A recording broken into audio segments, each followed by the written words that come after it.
नमस्कार मित्रों, आज हम हरियाली तीज के महत्व के बारे में जानेंगे। इस साल 19 अगस्त 2023 को हरियाली तीज का व्रत रखा जा रहा है। इस दिन सुहागन महिलाएं पति की लंबी उम्र के लिए निर्जला व्रत रखती हैं। हरियाली तीज के दिन माता पार्वती और भगवान शिव जी की पूजा करने का विधान है। इस दिन सुहागिनें निर्जला व्रत रखती हैं और माँ गौरी की पूजा करती हैं।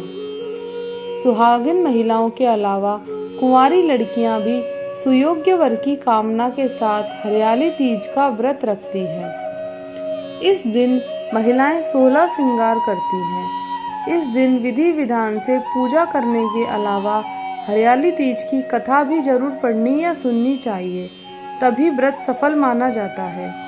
हरियाली तीज की व्रत कथा इस प्रकार है। पौराणिक कथा के अनुसार शिव जी माता पार्वती को अपना पूर्व जन्म याद दिलाते हुए कहते हैं कि हे पार्वती, तुमने मुझे पति के रूप में पाने के लिए वर्षों तक कठोर तप किया, अन्न और जल का भी त्याग कर दिया और सर्दी गर्मी बरसात जैसे मौसम की भी कोई फिक्र नहीं की।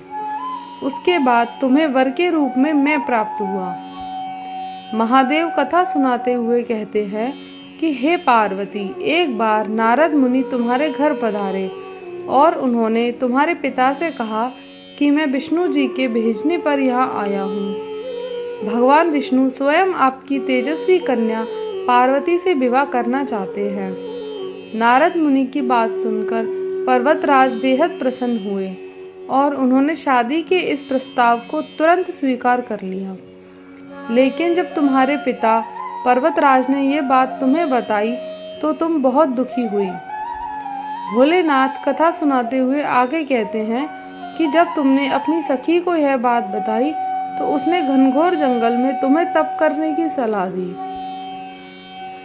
सखी की बात मानकर तुम मुझे पति के रूप में प्राप्त करने के लिए जंगल में एक गुफा के अंदर रेत की शिवलिंग बनाकर तप करने लगी। शिवजी माता पार्वती से आगे कहते हैं कि तुम्हारे पिता पर्वतराज ने तुम्हारी खोज में धरती और पाताल एक कर दिया, लेकिन तुम्हें ढूंढ नहीं पाए। तुम गुफा में सच्चे मन से तप करने में लगी रही। सावन मास की शुक्ल पक्ष की तृतीय तिथि पर प्रसन्न होकर मैंने तुम्हें दर्शन दिए और तुम्हारी मनोकामना को पूरा करने का वचन देते हुए तुम्हें पत्नी के रूप में स्वीकार कर लिया। इसके बाद तुम्हारे पिता भी ढूंढते हुए गुफा तक पहुंच गए। तुमने अपने पिता से कहा कि मैं आपके साथ तभी चलूंगी जब आप मेरा विवाह शिव के साथ करवाएंगे। तुम्हारी हट के आगे पिता की एक न चली और उन्होंने ये विवाह करवाने के लिए हाँ भर दी। शिवजी आगे कहते हैं कि श्रावण तीज के दिन तुम्हारी इच्छा पूरी हुई और तुम्हारे कठोर तप की वजह से ही हमारा विवाह संभव हो सका।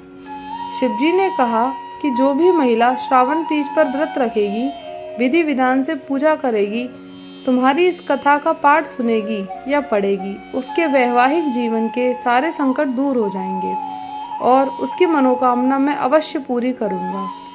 धन्यवाद।